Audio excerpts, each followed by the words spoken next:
Alright, welcome everybody, welcome to the YugioH. I am your beloved host for this evening, and today we have our very first deck profile on the channel, and that's going to be Resonators. I can't think of a deck more suiting for a first deck profile than the deck used by the king of dueling himself, Jack Atlas. Resonators is a very fun deck. I enjoy it a lot. It's super fun, and gone all the days of Supernova Pass. That I can do a lot more than that now, and it's just so much. It's just so cool what the new support does to the deck. It's not meta-defying or anything, but it's a really great rogue deck, a very cheap option if you want to try to play Yu-Gi-Oh! Can get back in the game. I would 100% choose Resonators. Recommend Resonators because it's not super combo heavy, it's really easy to learn, and it can kind of get your feet wet into kind of modern Yu-Gi-Oh! What it can kind of entail, my personal opinion. But anyway, let's get started in the deck profile, and I will sort of mention some cards.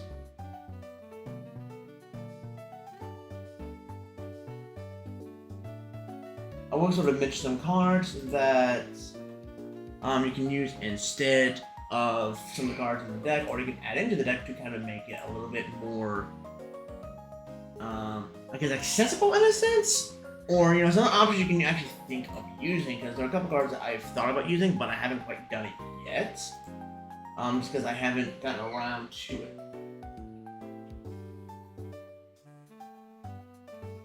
So, anyway, for the deck, let's get started with the deck profile with the main deck.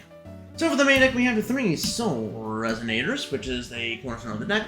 When it is normal special summon, you can add to your hand 1 low 4 lower V monster. But you're locked into Dark Synchro monsters for the rest of the turn. It's the only one that allows you to do this, which is kind of crap because everything else likes Dark Dragon Synchro monsters, but it is what it is. Basically, you're going to search out your Bone Archfiend with it, or maybe Wild Wind, depending on what's in your hand. You never really know. Just saying. But when it's in the graveyard, if you control a monster that mentions Red Dragon Archfiend or Rorty himself, if your card or cards are about to be destroyed by a card effect, you can banish from the graveyard to protect them, which is really, really nice. So it's built-in protection, yay, plus a searcher, so it's basically a 1-card starter, which is really, really nice. Then let's go into the Double Vision Resonator. You only need 2 in the deck, you don't need 3. Some people may say you need 3, but 2 is the perfect amount for the deck. There's even a lot of ways to search it out, and it's not really needed to have it at 3. But basically, if you control a dark monster, a level 5 dark monster, you can special this card from your hand. And if it is into the graveyard, you can then add 1 spell trap card that mentions RDA and add it to your hand, which is really cool to actually have in the deck. There's pretty combos to really abuse the Vision Resonator in the deck, so it's just a fantastic card. Then we're going to go with the 1.5 card starter, the Crimson Resonator. Raising these to 1.5 starters because you really need a level 4 monster in your hand in order to really utilize Crimson's full potential if you open up with it. But if you control no monsters, you can special this card from your hand. But then you're locked to Dark Dragon Synchro monsters for the rest of the turn. But don't worry, not very much there are Dark Dragon Synchro monsters, so it doesn't really matter at the end of the day. But if you only control a Red Resonator, while you control a Dark Dragon Synchro monster, you can special summon up to 2 Resonators from your deck to the field. So, free tuners! Who doesn't love that? Then for the final Resonator, we have the 1 Synchron Resonator. If you control a dark Synchro monster, if you control a Synchro monster, you special this card from your hand. So great level 1 tuner to special in the field. And if it's just the graveyard, you can from the field to grave, you can add a Resonator from your graveyard to the hand. So it kind of helps you recur your graveyard a little bit.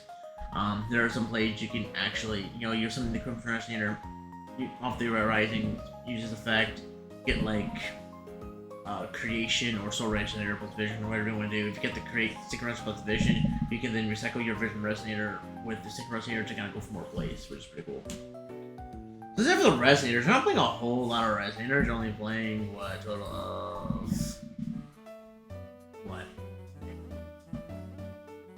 4, 7, 8 Resonators, but you have so many ways to search them, it doesn't really matter. So for the non-Resonators, we have the 3 Bone Archfiend. One of the key cards is going to search off of the Soul Resonator. If he's in your hand or graveyard, you can send a card from your hand or face on the field to the graveyard to special them to the field. but then you're locked to the dragon single monster for the rest of the turn. And if he is and while he's on the field, you can target one other monster you control, and then send a tuner monster from your hand or deck to the graveyard. You can increase or decrease that monster's level by 1.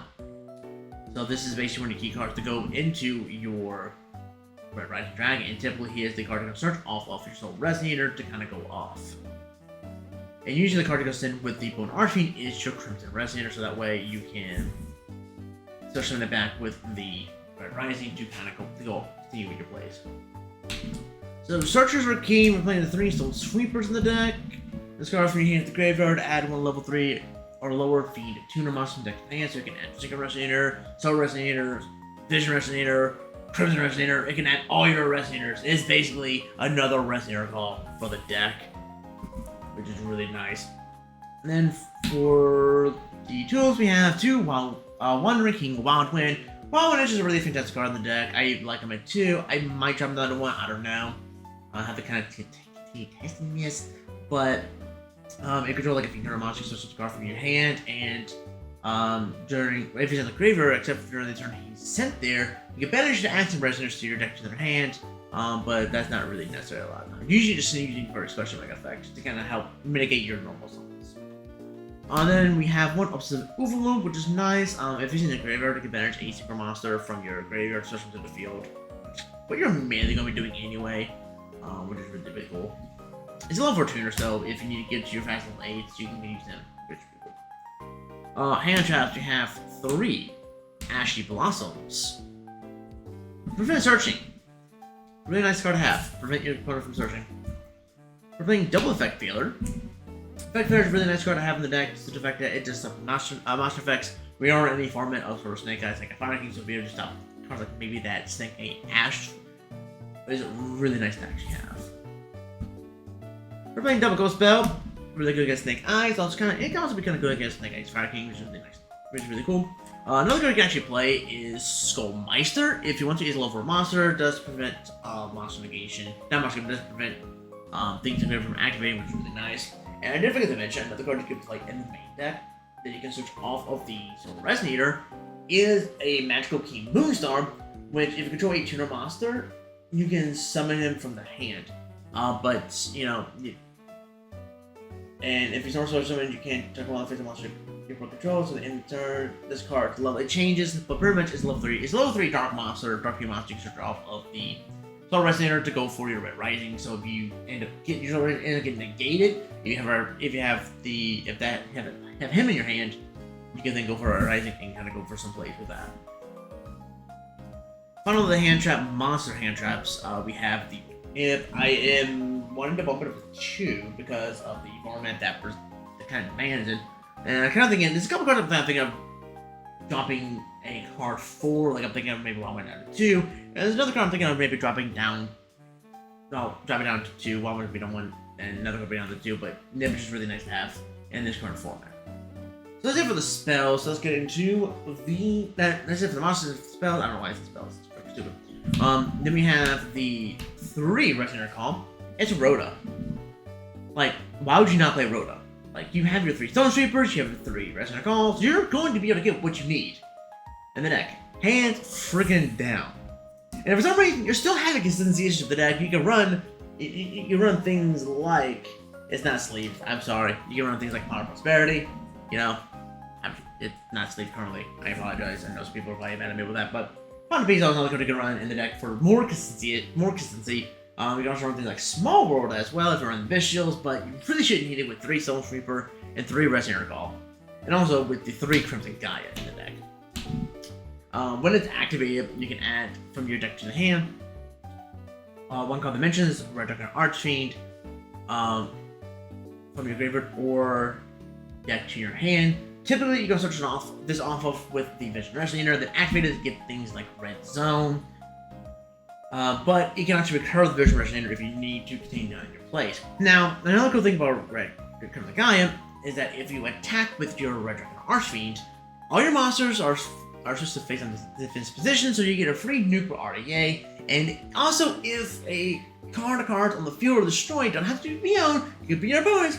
You can special an RDA monster from a Red Dragon Archfiend monster from your deck from your graveyard to the field, so it's just swarming capabilities is nuts. I am thinking of dropping Gaia down to 2, potentially, for the other nib, because I like having the 2 wild ones, the dude does come off sometimes, but having the 3 comes Gaia does help out quite a bit.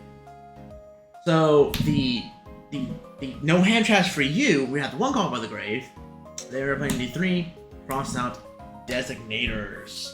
Basically saying, no, you're not gonna hand trap me, you're not into me, you're not ashing me, you're not empowering me. Like, I'm getting my plays up whether you like it or not. Cross out, my personal opinion, is crucial for RDA because so many things can just kill it. A well-timed nib can just end your plays, a well-timed Valor or Ash can just destroy you, Droll can just murder the deck, because you do like to search a lot. I am not playing Droll in here because Droll is not the best on the board right now since it doesn't really hurt Snake Eyes really a whole lot. It may annoy them, but it doesn't really like do anything to them. But if you're in any area that plays a lot of Droll Luckbirds, play some Droll Luckbirds. Tell them no with cross out Destinator, and I really hope the card never goes to 1 because I like my crossouts too much. But on a spell, we have the 1 Foolish Burial. It's a really cool little fun choice I put in the deck. You can use this in things like your Overflow to the graveyard to use the effect. You can also send Bone Arching to the graveyard to use the effect. If something happens, use all Resonator, so it's actually really nice to have. And then for the final cards, we have the Traps, which is the 3 impermanents. Really nice, good hand trap / just normal trap card. Again, effect negation, in my perspective, is very key in this format because of the fact that you want to be able to negate many monster effects and as humanly possible to help slow down your opponents from just going off. A well-timed Valor or a well-timed Imperm can just cripple an entire play depending on what their hand is. So you want to, you want to max out your Imperms and at least try to play 2 to 3 effect feathers in a lot of decks. Just because they're just really good cards to have right now. And then we have the final trap, which is 1 Red Zone. Red Zone is a pretty good card, which basically, whenever your opponent acts like a card effect, if you control like a Red Dragon RTB monster or a card that mentions it, or monster mentions it, you can strike on the field. So, boom, interruption right then and there. And you can also special summon a banished Dark Dragon Synchro monster from your banishment zone. So it's actually really, really cool to have because your main target is going to be Supernova because it's not hard force per turn, it's soft force per turn. Yeah, I love them soft force per turns. So that's it for the main deck. Let's go into the extra deck. So just like in the main deck where I did mention some cards you can actually play, I will do that in the extra deck as well because there are some cards that you can play. There's actually one card I am personally missing because I just don't have it yet. And I will talk about that when I get to that point in the extra deck. But there are a couple cards you can actually play, depending on the build or variation you are playing with RDA. So, get started, we're playing 1 Red Supernova Dragon. Supernova Dragon is just a fantastic card to have in the deck. It is a free board wipe, and it is what you can typically use off of the red zone to bring it back to the field to just board wipe again. It's ridiculous.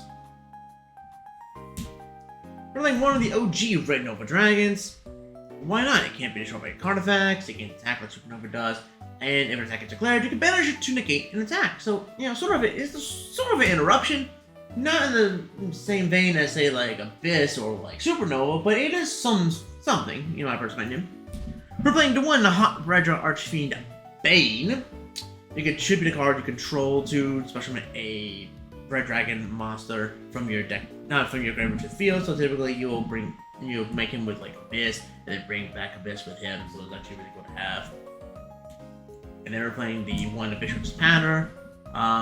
You can special summon a banished monster from your banished zone, and if you have a banished monster, you can destroy a card. You can destroy a card in the field if your opponent activates a card effect, monster effect, if you return the opponent's banished monsters, you can negate that effect, which is pretty cool.